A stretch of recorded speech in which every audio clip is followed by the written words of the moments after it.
Hi hello welcome back to my channel భావన talks. అందరు ఎలా ఉన్నారండి? బాగున్నారా?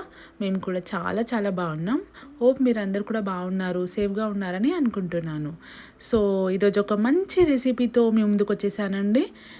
పాతకాలం నుంచి ఇప్పటి వరకు దీని టేస్ట్ అనేది ఇంత కూడా తగ్గకుండా వస్తుందండి. సో అన్ని రకాల పప్పులా కాకుండా కొంచెం డిఫరెంట్ స్టైల్ ఆఫ్ పప్పు అండి. పాలకూర పప్పు కానీ, టమాటో పప్పు కానీ అందరు చూసే ఉంటారు. సో ఇదొక డిఫరెంట్ స్టైల్ పప్పు అండి, చాలా బాగుంటుంది, హెల్దీ కూడా. మునగాకు పప్పు అండి.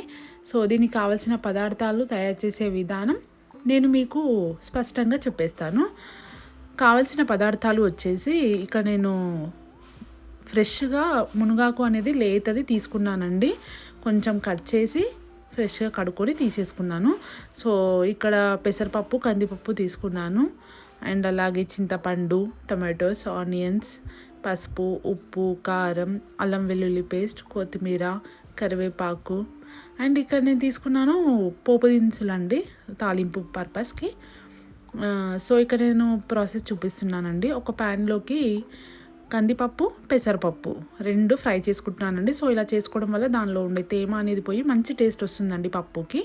సో కుక్కర్లోకి ఈ పప్పు అనేది యాడ్ చేసుకున్న తర్వాత దానిలోకే సన్నగా కట్ చేసుకున్న టమాటోస్ ఉంటాయి కదా, టమాటోస్ అండ్ ఆనియన్స్. ఇక్కడ నేను ఫ్రెష్ మునగాకు ఉంటుంది కదా అండి, సో లేతది తీసుకున్నానండి, ముదురుది కాకుండా అది వేసుకుంటున్నాను. సో ఇక నేను ఒక నిమ్మకాయ అంత చింతపండు తీసుకున్నానండి.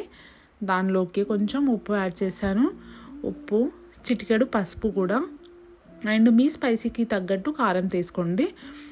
అండ్ దానిలోకి అల్లం వెల్లుల్లి పేస్ట్ కూడా తీసుకోండి. సో అల్లం వెల్లుల్లి పేస్ట్ తీసుకున్న తర్వాత నేను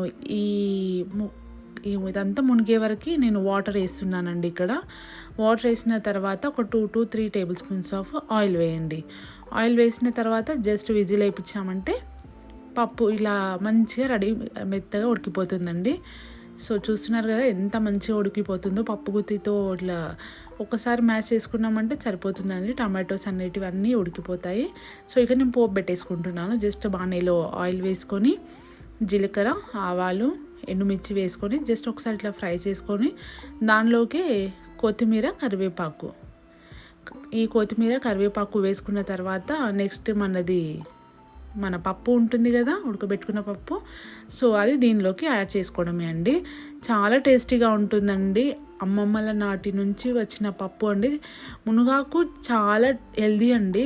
మునగకాయ అయినా సరే, మునగ ఆకు అయినా సరే, మునగ పువ్వుతోటి కూడా పికిల్స్ పెడతారండి, చాలా బాగుంటుంది. సో ఒక్కసారి ట్రై చేయండి, చాలా హెల్దీగా ఉంటుంది పిల్లలకైనా ఎవరికైనా సరే. సో లంచ్ బాక్స్లోకి కానీ, నైట్ అన్నంలోకి కొంచెం గీ వేసుకొని అలా తిన్నామనుకోండి, చాలా టేస్టీగా ఉంటుంది. సో మీకు అందరికీ ఈ వీడియో నచ్చింది అనుకుంటున్నాను. నచ్చితే కనుక పక్కా ట్రై చేయండి. So me friends and family మెంబర్స్కి అందరికీ కూడా ఈ వీడియో షేర్ చేయండి.